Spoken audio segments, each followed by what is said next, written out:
नमस्कार मी Srinu cooking and blogging channel को आपण मानक स्वागत। मु आज तैयारी करछि सुजी मैदा रे काकरा। देखंतु काकरा गुडी केते सुंदर हो देखा जाउछि एवं बहुत सॉफ्ट मध्य हेछि।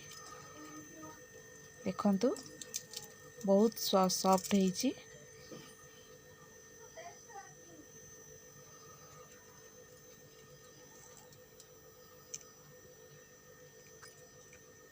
चलंतु देखिबा ए काकरा गुडी को मु केमिति प्रस्तुत कली आपण मानक देखाइबी। आसंतु देखिबा। देखंतु मु एठी गोटे जगह नै जाइछि। सेतिरे गुटे कप मैदा,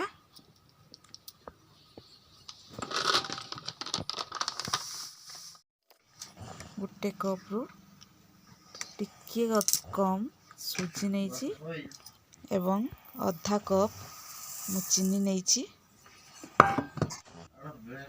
आज गुटे चामच लूण पकाउछि।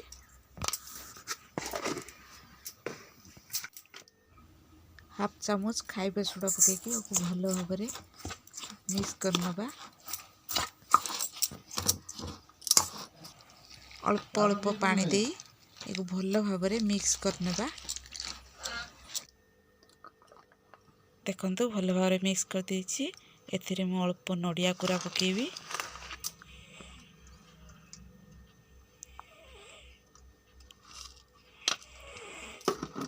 नडिया कुरा पकेकि भल भाव मिक्स कर देली। भल भाव मिक्स कर नहीं सारा पर 4 रु 5 घंटा पर्यंत घोड़े की रखिदेवी। देखंतु 4 रु 5 घंटा हो सारानी। 2 रु 3 मिनट एमती गोले नेबा। डोटी को बेसी पतला करिवेनी, एमती रहिबो। देखंतु एमती रहिबो। एठी मु गोटे नॉनस्टिक कढ़ाई रो तेल गरम कर नेछि। देखंतु तेल गरम हो गलानी।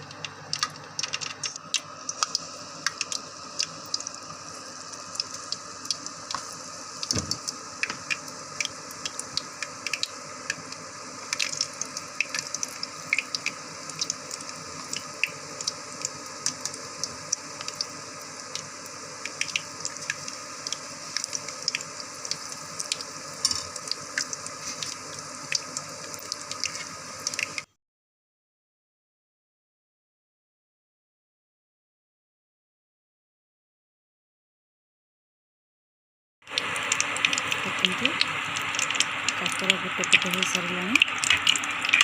मार पट गोल करदेगा। देखंतु काकरा केते सुंदर भाव फुलुछि।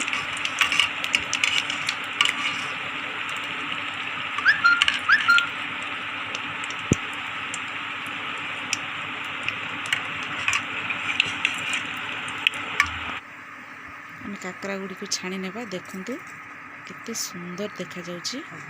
एमिति रे हम सब काकरा गुडी को छाडी नेबा।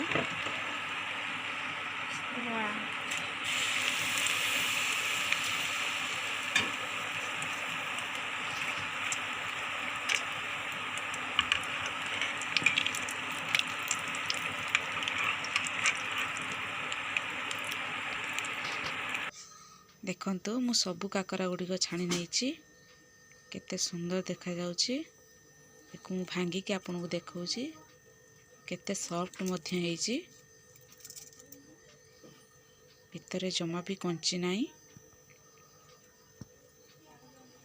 प्लीज पूरा वीडियो टी जमा भी स्किप करिवे नाही।